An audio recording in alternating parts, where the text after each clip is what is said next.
Shadow Pokemon are some of the most powerful Pokemon to obtain in Pokemon GO, and as of August 11th, we now have a new rotation of Team Rocket Grunts and leaders. For those that do have the potential to be Shadow Shiny, the shiny rate is going to be 1 out of 256 from the Rocket Grunts, and then from the team leaders it's going to be 1 out of 64. So if you feel like you've gone through and done a ton of Rocket Grunts, caught a ton of Shadow Pokemon, but you just haven't really gotten that many Shadow Shinies, that's actually pretty normal. These are some of the rarest Pokemon to acquire in the entire game, so if you do happen to get a Shadow Shiny from a Rocket Grunt specifically, just know that's a massive flex. Now additionally, on top of that, Shadow Pokemon are also some of the most difficult to obtain with optimal IVs for raids and for PvP, and for raid battles you do want to ideally aim for the highest IVs possible, but for PvP IVs it does work a little bit differently. You essentially want to have low attack IVs and high defense and high stamina IVs. The reason for this is because this actually allows you to level up your Pokemon the most before they hit the CP limit for the Great League or the Ultra League.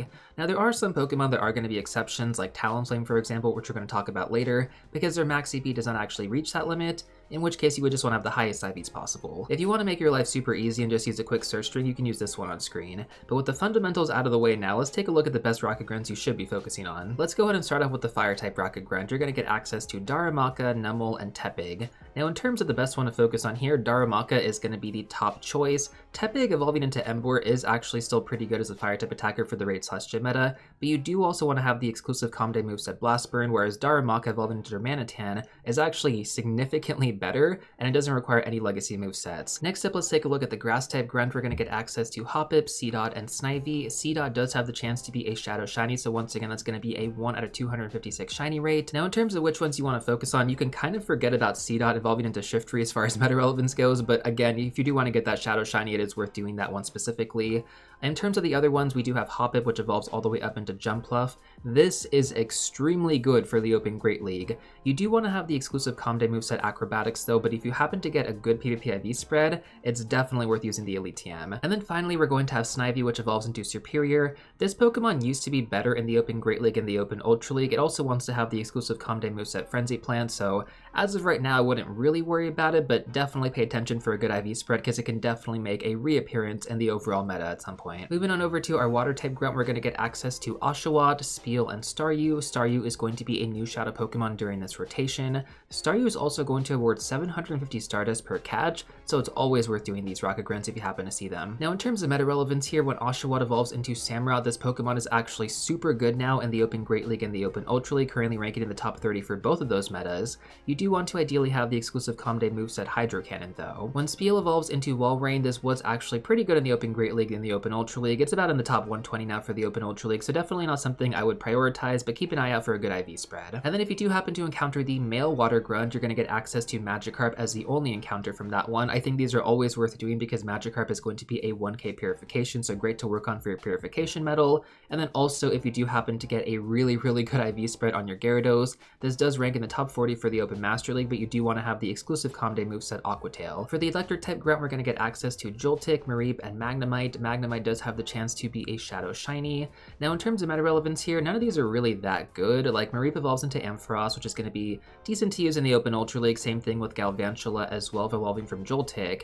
But I think the main one you probably want to pay attention to is Magnemite, not only for that Shadow Shiny chance, but also because Magnezone when evolved is actually really good in the Open Ultra League, currently ranking in the top 80 right now. You could also use this as a dual functionality Pokemon because Shadow Magnezone is a really good electric type attacker, so if you do happen to build it for the Open Ultra League, you can use it in both metas. Taking a look at our Flying type Grunt next, we're going to get access to not only the first encounter pool, but also the second encounter pool. For the second encounter pool, there's like a 10 to 15% chance that you guys can encounter this, so it is a little bit on the rarer side, and there are going to be a few other Grunts that do have access to the second encounter pool that I will mention later on in this video. But overall, from the Flying type Grunt, we're going to get access to 2 new Pokemon for as far as Shadows go. That's going to be Fletchling and Pikipek. Now, as far as the other ones, well, not all of them are really worth paying attention to. I think Zubat from the second slot is going to be the one you do want to pay attention to because that does have the chance to be a Shadow Shiny, and it's also going to be a 1k purification. But once again, because it is going to be in the second slot, it's going to be much rarer to encounter.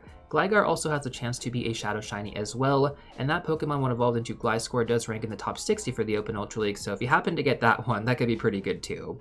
Now going back to our first slot here with Fletchling evolving into Talonflame, this is definitely a really good Pokemon you want to pay attention to. It's not ranked super well in the Open Great League right now, but for, the Open Great League, you want to go for typical IVs for PvP. However, when it comes down to its Ultra League spread, because it maxes out right before 2500 CP, you actually want to shoot for the hundo. So if you happen to get a hundo Shadow Fletchling, just know that's going to be really fun to run in the Open Ultra League. For the Poison type Grunt, we're going to get access to 2 slots as well. The first one is going to give us Tentacool, Skorupi, and Trubbish, and then for the second slot, we're going to get access to Nidorino and Nidorina. Now for this Rocket Grunt, we actually get access to 2 different Shadow Shinies potentially, although during the last rotation, Trubbish was definitely weighted a lot heavier. I almost never ran into Skorupi for some reason. It definitely wasn't a bad thing to encounter Trubbish that often though, because it does give you 750 Stardust just like Staryu does, so it's definitely a good Pokemon to encounter. Now as far as the meta relevance goes for Tentacool when this evolves into Tentacruel, this ranks in the top 20 for the Open Ultra League, so it's a great Pokemon to pay attention to, not only for that Shadow Shiny chance, but also its meta relevance. For Skorupi, this Pokemon did go a little bit down in the meta, but in the Open Ultra League it still ranks in the top 50 when it evolves into Drapion. Now as far as the second slot encounters go, Nidorino can pretty much be forgotten about, but Nidorina can evolve into Nidoqueen, and that's going to be ranked in the top 80 for the Open Ultra League. Sadly though, you cannot get the Shiny Shadow Nidorina, even though Shiny Shadow Nidoran is actually possible. Bit disappointed they haven't brought that one back in a while. Let's take a look at the Ghost type Grunt next. We're also going to get access to both the first encounter pool as well as the second encounter pool for this one. So from the first encounter pool, we're going to get access to Ghastly, Golett, and Duskull, and then from the second encounter pool, we're going to get access to Dusclops, Haunter, and Sableye. Sableye does have the chance to potentially be a Shadow Shiny, and that one is really cool to get. Now as far as the meta relevance goes, this is definitely one Rocket Grunt you always want to do. Never skip this one because basically every single Pokemon is going to be relevant in either PvP or raid battles. So first of all, we're going to have Ghastly, which evolves into Gengar, relevant in the Open Great League at the top 100 for the Open Ultra League, and it's a super good Ghost type attacker to use in raid battles. Haunter as well in the second slot, same situation there. Now for Golett, when this evolves into Golurk, this will be relevant in the top 40 for the Open Great League and the top 60 for the Open Ultra League. Duskull, when evolved into Dusclops, is going to be relevant in the Open Great League in the top 50, and then when evolved all the way up into Dusknoir, it's going to be ranked in the top 20 for the Open Great League and number 6 in the Open Ultra League. So if you happen to get like a good IV spread for this guy, damn, that's going to be pretty fun to run. And then finally, we do have Sableye, which I mentioned earlier does have the chance to be Shadow Shiny. This Pokemon does rank in the top 30 for the Open Great League as a Shadow. The Psychic type Rocket Grunt is probably one of the better ones if Ralts was actually weighted a bit heavier. For some reason, Inkay is just weighted so hard, and that's not necessarily a bad thing because Inkay, when evolved into Malamar, is going to rank in the top 50 for the Open Great League and the top 20 for the Open Ultra League, so it's actually like a really good PvP Pokemon you do want to pay attention to. But overall, man, the chance to get a Shadow Shiny Ralts from this Grunt is the main appeal in my opinion. For the Dark type Grunt, we're going to get access to Alolan Rattata, Cacnea, and Carvanha. Now both Cacnea and Carvanha do have the chance to be Shadow Shiny, and then Alolan Rattata is going to actually be a 1k purification. So when it comes down to this Rocket Grunt, it's actually really good to do as well.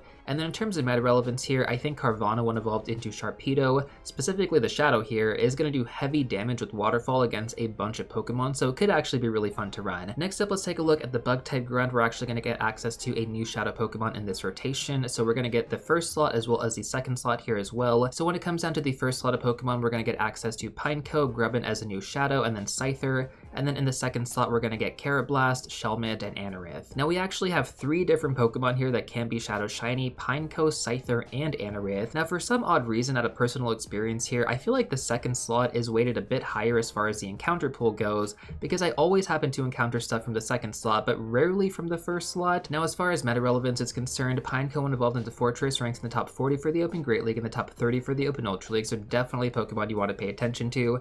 That has moved up quite a bit in the meta over the past few months. Now I do also want to mention, because Charjabug gets access to a Legacy moveset, you want to hold on to your Grubbin if you happen to get a good IV spread until December, when we can evolve to get it for free. If you do actually get a high IV spread on Grubbin though, you could evolve this all the way up into Vikavolt and use it as a Shadow Bug type attacker in the raid/gym meta. It does rank pretty well there.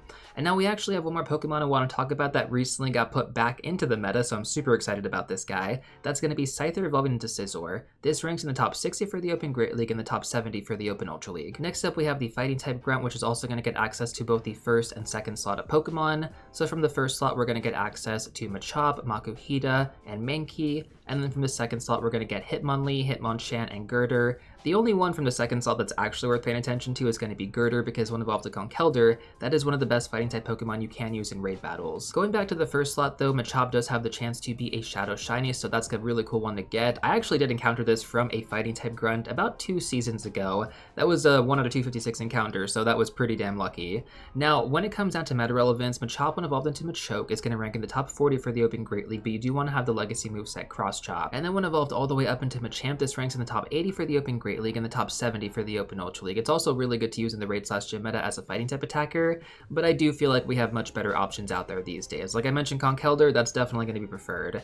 Now, if you do want to run this in the Open Great League and the Open Ultra League, you also want to have the legacy movesets Karate Chop as a fast move and Stone Edge as a charge move. Makuhita when evolved into Hariyama isn't that meta relevant. I guess it's like a decent fighting type you could use in raid battles, and it does rank somewhat well in the Open Ultra League, but really let's take a look at Mankey next. So when evolved to Primeape's second stage form, this ranks in the top 50 for the Open Great League and the top 40 for the Open Ultra League. Once again though, a very expensive Pokemon because you do want to ideally have Karate Chop as a fast move that is going to be a legacy moveset, and then also Rage Fist as a charge move. So it's a double legacy moveset once again. That being said though, you could also evolve it all the way up into Annihilate, which ranks in the top 30 for the Open Great League, the top 60 for the Open Ultra League, and the top 20 for the Open Master League. Once again, for Great League and Ultra League is typical PvP/IV spreads, and then for Master League that's going to be the hundo. So I think when it comes down to it, Annihilate is definitely the better one to focus on. Taking a look at the normal type Grunt, this one's going to be pretty easy to go through. We get access to Slackoth, Bidoof, and then Bunnelby. So the only ones you want to focus on here are going to be Bidoof for the 1k purification, and then Bunnelby, which evolves into Diggersby, which ranks in the top 30 for the Open Great League.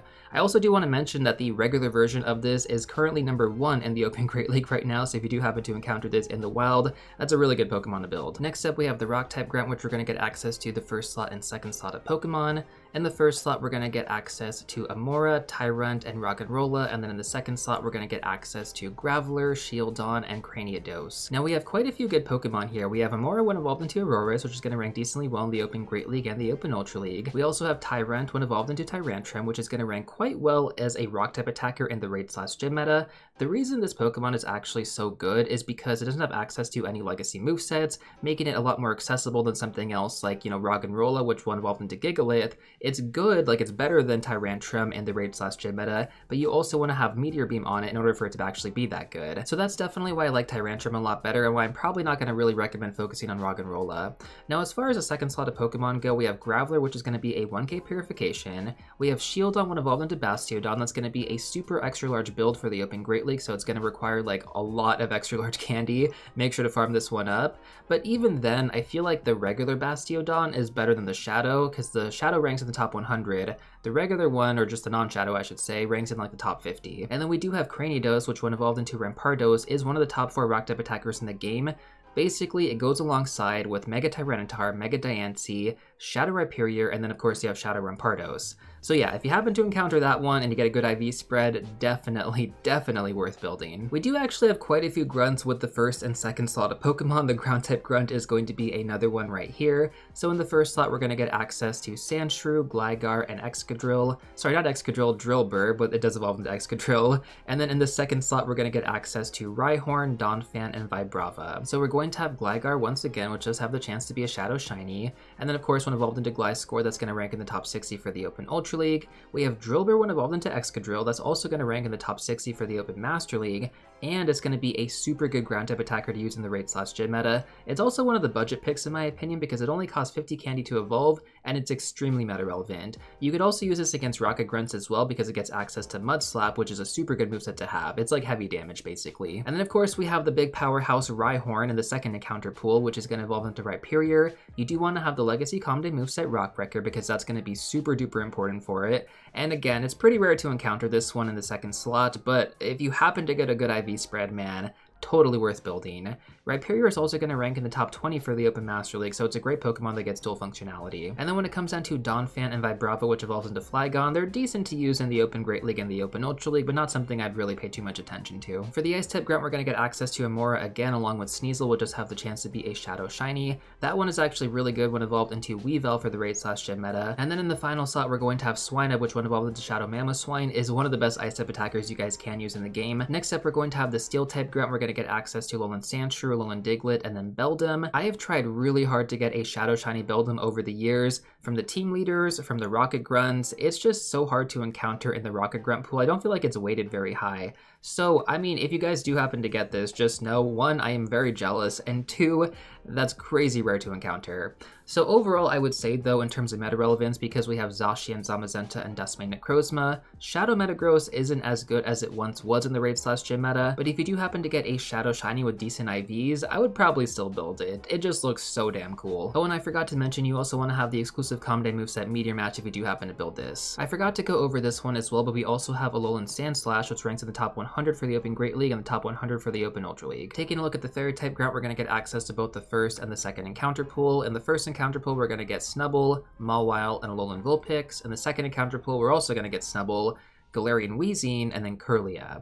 Now, Snubbull can pretty much be ignored. Evolving into Granbull isn't anything special. It had some niche play in the Open Ultra League for a while, but even then, I don't feel like it's really worth running anymore. You could also say the same thing for Shadow Mawile, like its relevance in the Open Great League isn't that good anymore, but again, if you happen to get a good IV spread, I probably would hold on to it. It could end up getting some meta update in the future at some point. Taking a look at Alolan Vulpix, when evolved into Alolan Ninetales, this ranks in top 100 for the Open Ultra League. And then, of course, we have Galarian Weezing, which is probably the best Pokemon to focus on from that second slot, but also incredibly rare to encounter.